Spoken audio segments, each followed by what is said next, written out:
In this episode, we're going to talk about why on earth you want to get married in the Netherlands.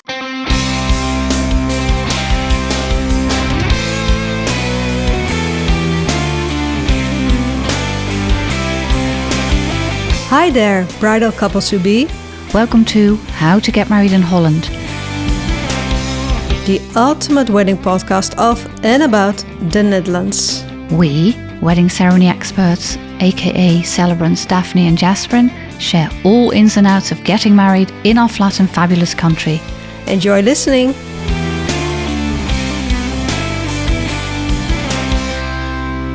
Hi Daphne, how are you? Hi, Jasperien. I'm doing fine. And yes, that's a great question, because why should you get married in the Netherlands? Because let's be honest, we're not Hawaii or some tropical destination, or we haven't got any palm trees, or we do have other interesting stuff, that's for sure. But do tell.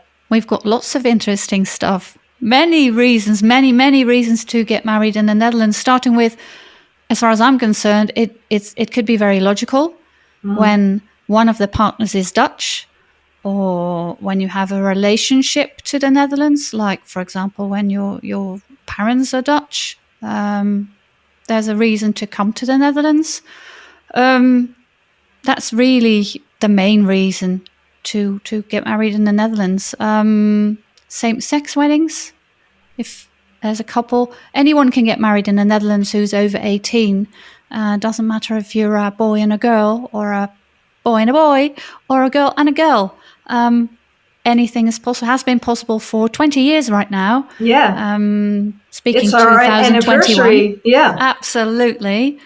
And well, the reason why we are making this podcast as well in English, and I can, push that on to wedding vendors and other wedding registrars. We speak English, so very practical. We're quite international oriented in the Netherlands. I think for not only for us as celebrants, but also for other vendors in the wedding industry. Yeah, that's much easier to work with, I can imagine. And also the wedding vendors that I deal with, they focus on international couples as well. So they, have a feeling for what they expect. They can communicate with them in English. They can, as any wedding planner would do, listen to their wishes, but also they can relate to traditions, customs, tastes, to wedding locations or food, or even, that sort of stuff that they can cater for any taste, really. Yeah. Oh, you can make such interesting combinations. I once did a Chinese-Dutch wedding. The bride was Chinese and the groom was Dutch. And we integrated a Chinese tea ceremony for the parents within the ceremony.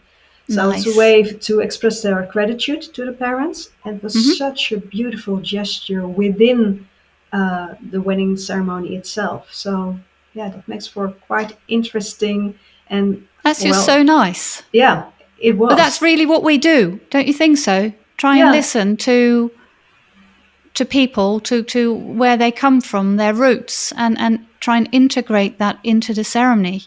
Yeah, to make it really the ceremony. Exactly. And recognizable for both the bridal couple as well as their guests, of course. Because I have also married several couples who weren't Dutch but lived in the Netherlands, like expats, for example. And they really wanted to show the Netherlands in all of its glory to their family and friends. Yeah. So they invited them to join them on their wedding, their Dutch wedding, and make the combination of spending a few days or even a week together. And did you know it is called I a have buddy that a moon? lot as well. Say again? It's called a buddy moon. It's called? A buddy moon. Oh. So not a honeymoon. Yeah, buddy moon. Just No, the two haven't. of you. Well, actually, I have had. Yeah. Yeah. I've had buddy moons in that case, but I didn't know the word. Yeah. And so I was going to have. I will have. Say again? it's so nice to, experiencing that wonderful day of celebration of your love, and after that spending some time with your family and friends, like a reunion, really. And then, well, Absolutely. you can go your own way on your honeymoon, of course. And Hmm. well, sometimes couple come here to celebrate their wedding and then travel through Europe, for example, or go to Italy for their honeymoon, Mm. or Venice, Mm. or Yeah. you Yeah. name it. True. I've had a few American couples, and they just fell in love with the Netherlands, thought it was a fabulous country, and are planning to get married here. And they actually want to get married in April. So I said to them, "So, well, if you are going to get married in April, why not getting married at the end of April? Because then we have King's Day. We celebrate our King's birthday, and that's with lots of nice festivities. And because they're so interested in our country, I thought it would be a nice idea if they could combine their wedding with the celebrations, joining in to the celebrations of King's Day, and Yeah, having their including family wearing orange and eating ex- stroopwafels. exactly, and having their family there as well to join in with them. So that's sort of a buddy moon I suggested, but it would be like a pre-buddy moon, because after that they would get married. And, it's just so nice to have your family with you anyway. And then as you're here, you might as well share the experience of discovering our country, Yeah, really. indeed. And of course, it's a wonderful idea to spend some time also before the wedding ceremony, because Hmm. I can imagine not everyone will know each other, and I have a chance to get to know each other, which Yeah, makes for true. even a more beautiful wedding day, because everyone's feeling very connected and already been sharing some experiences in the Netherlands. Yeah, yeah. And then you truly get a wedding day that is, with a united family, or Yeah, united families, really. A really yeah, feeling like it's all about us, and then us being the two united families. yeah, What I think is a good one as well is that our country is really so small. yeah, It's very small. So when you get to the airport, Schiphol Airport, the wedding locations that you find are always quite close to the airport, or even if you come from abroad, um, within 2.5 hours, 3 hours, you cross the whole country. So it's quite easy to get to any wedding location of your choice. yeah. And with a variety of choices, because you can choose for that historical vibe and get Oh married yeah, in a castle, for example, yeah, or also on a beach, or yeah, in a vineyard, or yeah. you name it. I get lots of German couples who love to get married on the beach. They have a ceremonial wedding on the beach with their feet in the sand. We always have a plan A and a plan B, but I Yeah, have to say, so far, I've done actually really all weddings on the beach, even if yeah, it and was the a bit weather can be chillier. quite nice I over know. here. And if you are interested in when to get married in the Netherlands, do listen to episode 4, because we're Oh getting yeah, more true. into the seasons and Yeah, and the weather over here. yeah, yeah, yeah. But yeah, you can get married outside for sure. There are fabulous locations as well that have an orchard, for example. There Mm. are a few castles, and they have an orchard next to the castle, and then there you could have your ceremony as well. And if you have that in April, or May, end of April, really, it's wonderful to have your wedding ceremony there, because the pear trees and the apple trees are blossoming then. So it's really really beautiful. Oh, makes Beach for beautiful weddings, pictures castles. also. Yes. Stately homes. We've got nice stately Yeah, homes yeah. with lush gardens, beautiful gardens, landscape gardens. Yeah, and more than a few of them Getting, also have the possibility of staying over, because they have a yeah, hotel on the yeah, premises, or yeah, yeah, yeah. or bed and breakfast. I think that's great as well. Amsterdam, of course, there are many lovely locations in Amsterdam. If you want to go for the Amsterdam feeling, the canal feeling. You can marry it on a salon Festival boat. weddings. Yeah, also. Yes, true. You can even get married in a museum. Yeah. So there is so much possibilities. Yeah, absolutely. Or, like you mentioned earlier, when we spoke, you had a bridal couple who are getting married in the backyard of the father of the groom, I believe. Yeah, in a backyard. Yeah. Yeah, the father of the groom. They live in he has a house in a small forest. It's privately owned. And the bride comes from Lithuania, and they decided to get married there, to have a civil wedding there. So wonderful! It's going to be appointed for a wedding location for one day. That's also a good thing, right? That providing that you abide by some rules, really, a lot is possible, and you can get married in any place that you would like. Yeah. So, no, beautiful. It's going to be sort of a festival feeling wedding. And I'm really looking forward to that. Yes. Yeah. Yes, really nice. Family Such an from all over the place with coming food up. trucks and such. Yeah, that's going to happen as well. Mm-hmm. And you were talking about traditions. There are going to be a few traditions from there, Lithuanian traditions for the groom to do after they got married. So, that's once again the nice thing, that you allow couples of different nationalities to bring in traditions from their own country, which makes it all the more personal.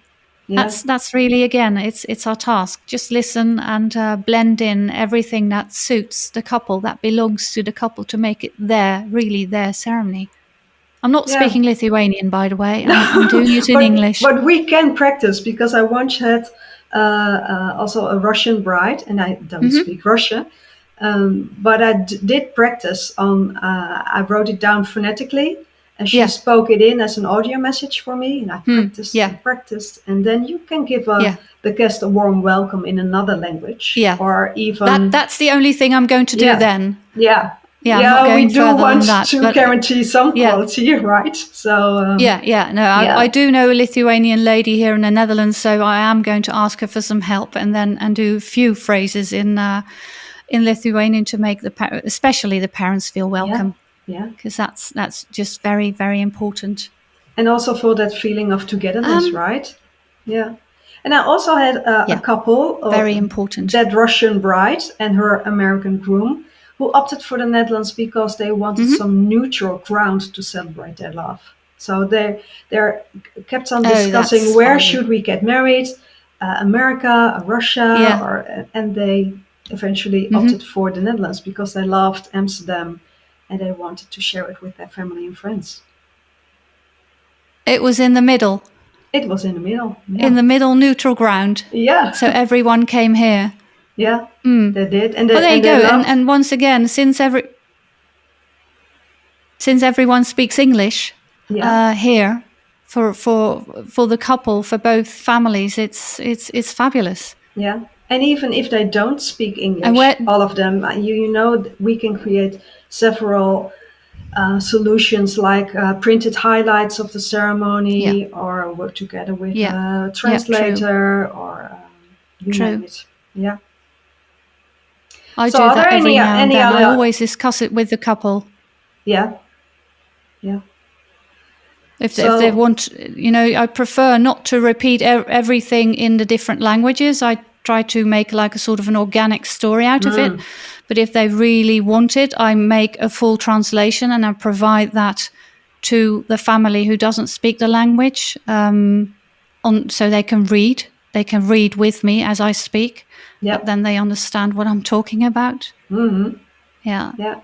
Well, that's quite important because they traveled all the way from, really all over the world to join the couple in the celebration of their love. So it's important for everyone to feel involved, I think. Yes, you really want to make them feel at home. Yeah. And I think that's not only the case for the ceremony, mainly, especially for the ceremony, it is of course the case, but also I think people really want to feel their guests feel at home, also in the hotel, like, the wedding planners, that everyone, all the vendors involved really try their best to make people feel, at home and comfortable with the whole process of getting married. Yeah.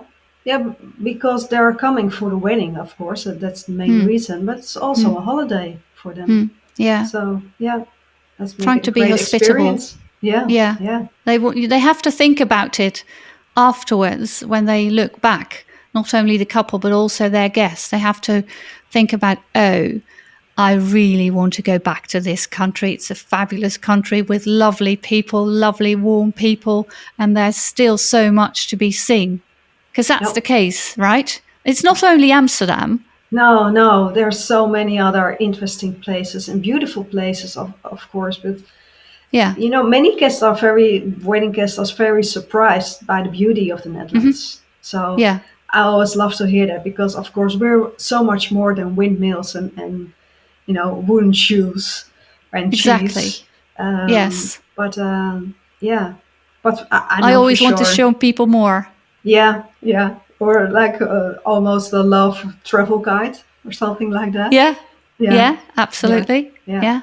And of course, So if you want to get married in the Netherlands and you're still looking for that certain beautiful venue, do ask Jasperien or me, because we've been to many beautiful places and we can surely advise you, or can connect you to a wedding planner who can assist you, of course.